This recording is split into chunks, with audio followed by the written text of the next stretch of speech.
when you use a site like Vimeo Pro, it just takes care of all that stuff for you. There are others like Wistia as well. It's a very good one. I haven't really used, We have but used it. It's really good. Yeah, Really we're using it at the moment. We like it, especially the sort of analytics and that type of thing. Yeah. very great things about that. So if analytics is important to you for your videos, then absolutely.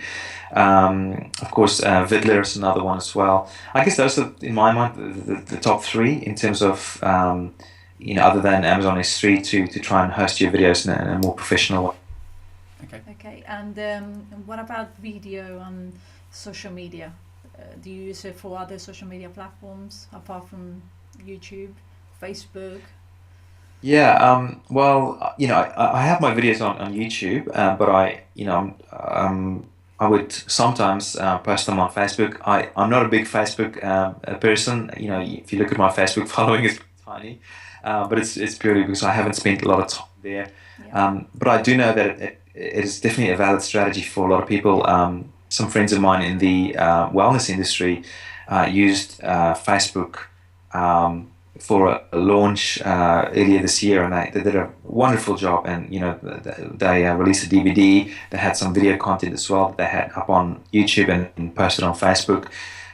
So absolutely, Facebook can be a wonderful tool to help your content go viral and get it spread.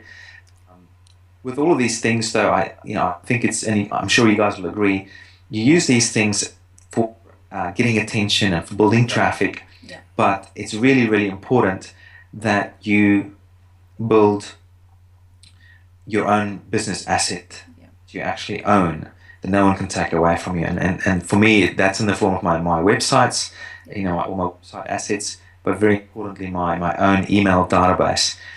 Still to this day, out of all the different media that I've used, my email database is the one that gives me the best return on investment.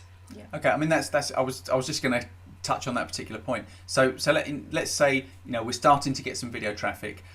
What's the next step? How do we convert those those views into paying customers? Well, before you can do that, there's another step involved. So the first step, as you said, is getting views on. So if you're using YouTube now for getting views, getting views on YouTube and building somewhat of a following and a conversation there. And I think that's something that's very important to keep in mind, that it's not just about getting views there, but building conversation somewhere else. It is important to build a conversation on YouTube as well. You got to build a community there because that's where people hang out. But from there, you can drive those people to your website assets. So it's perhaps to a squeeze page, or to an opt-in page, or to a sales page, or to a membership site, or to whatever your website is doing. And there's a ton of different things you can do to help increase the number of people who are on YouTube to come and visit your website.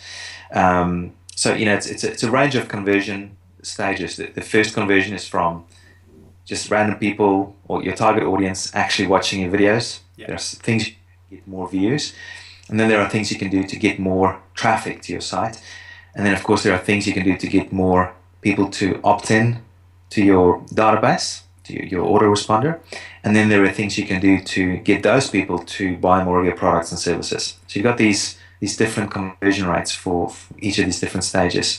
So I guess I can give you some tips on each of those different stages, or which ones. Brilliant.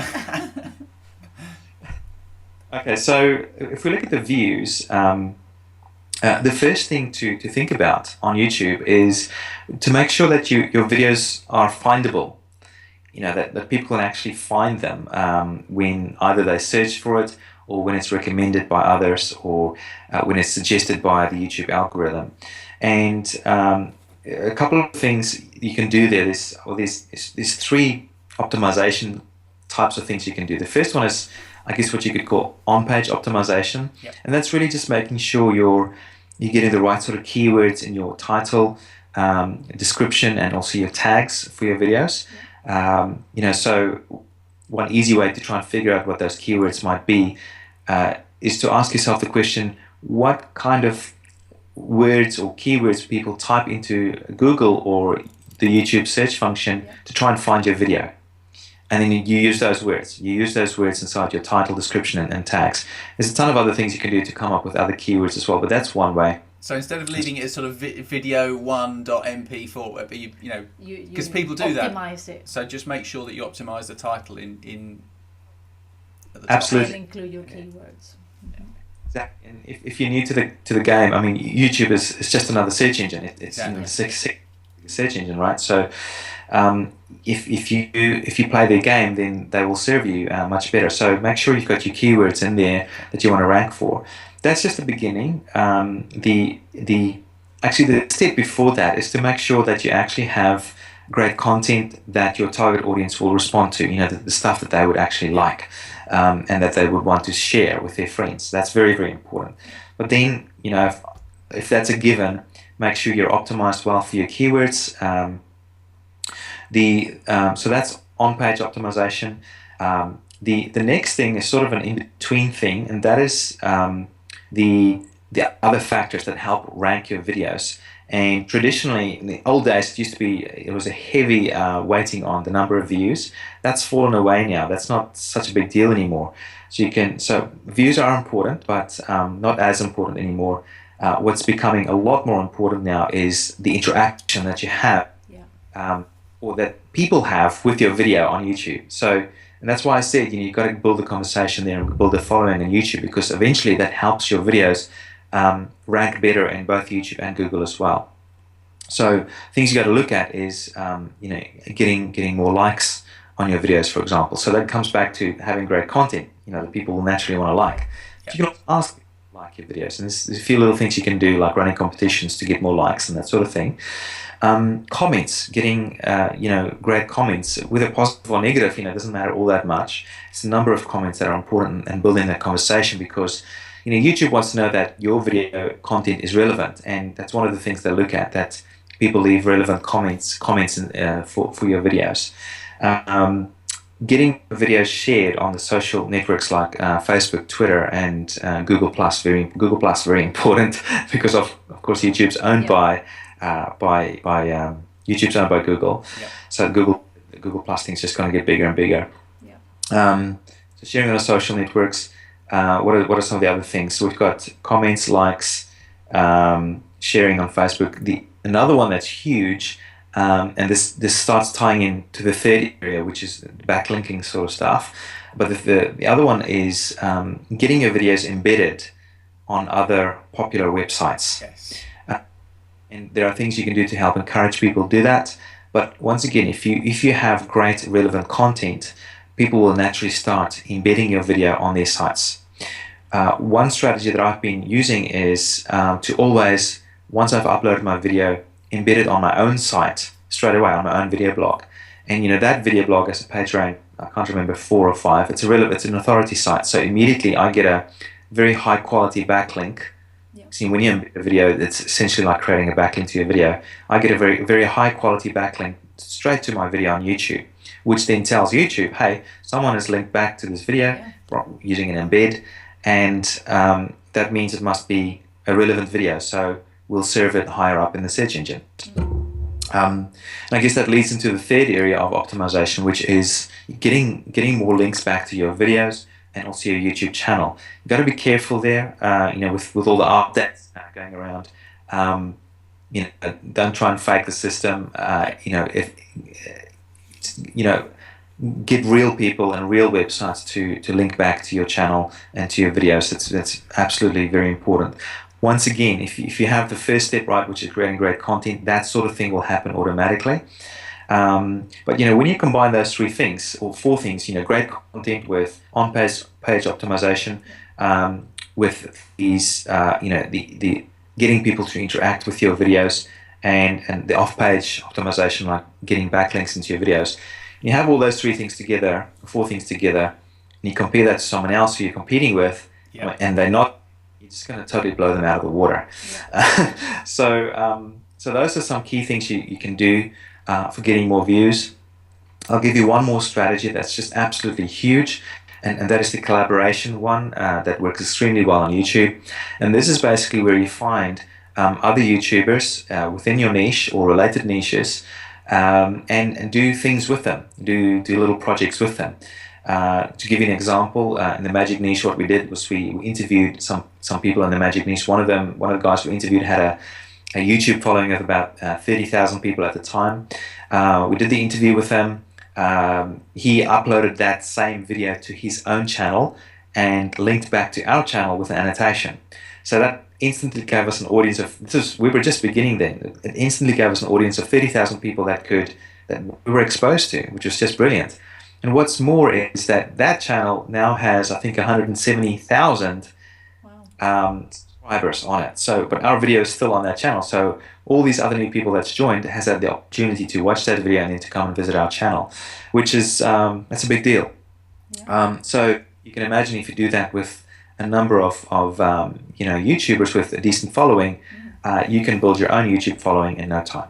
So I mean, it's kind of sort of like video guest blogging then. It's like networking is super important now as well, online, to get results.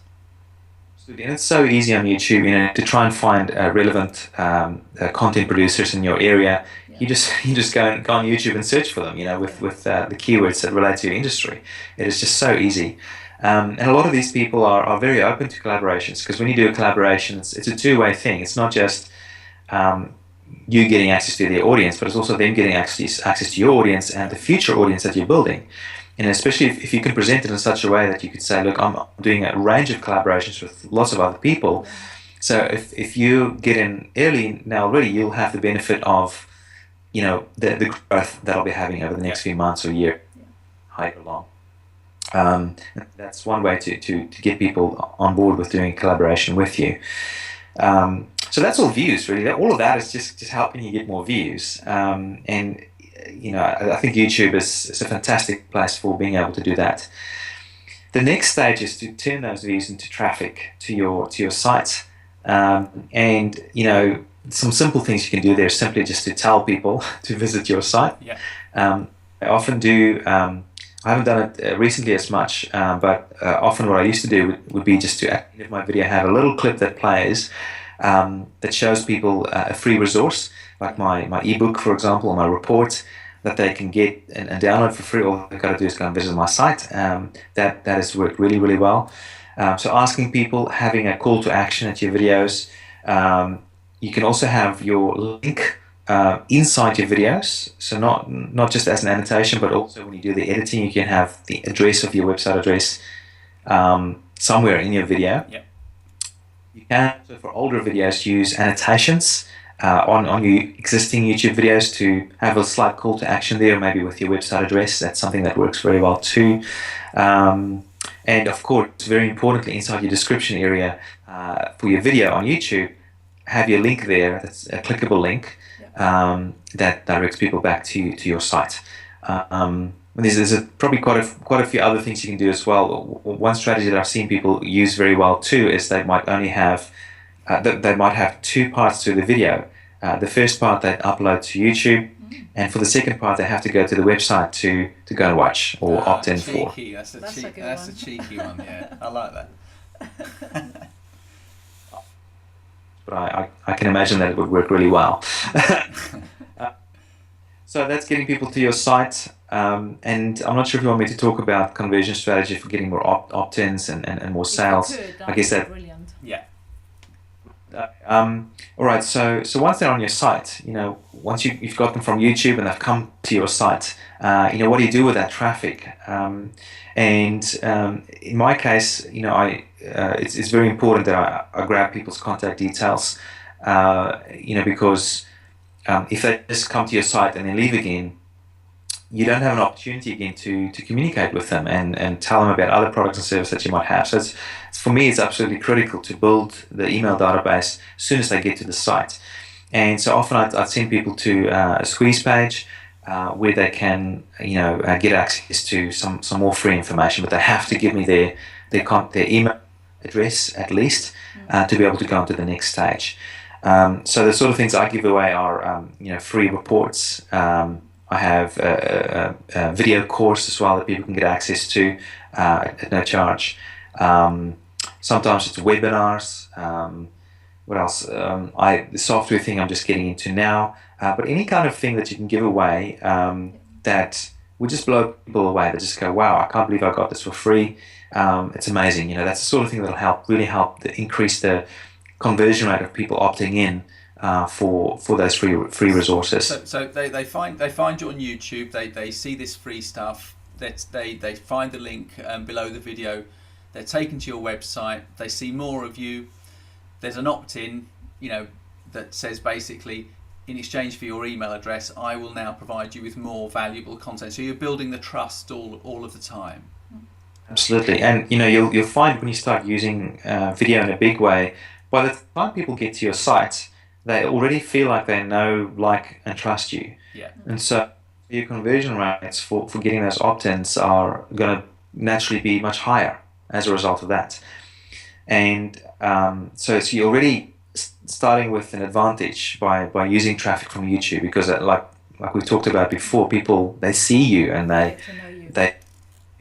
speak, and they've seen the words coming out of your mouth. It's not just reading text on a page where anybody could have written that text. I think that's one of the key things that's so powerful about this method. So your conversion rate is definitely going to be higher for anything that you might offer for free on your site, that with a required opt-in. And I guess that leads to the next stage. There's a few other things you can do as well to increase that opt-in rate, but I think there's enough there to get people going.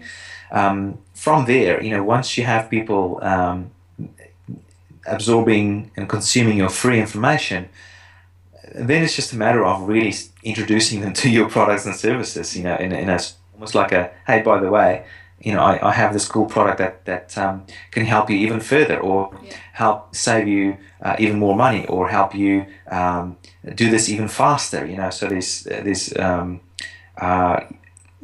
for that, often it's just it can be something as simple as a little video where you tell people about your product and service and ask them to join. Often with these sort of things, when you have a deadline that you can build into it, that's something that's very powerful for getting people to take action. Just make sure that it's a valid and real deadline, and not a thing.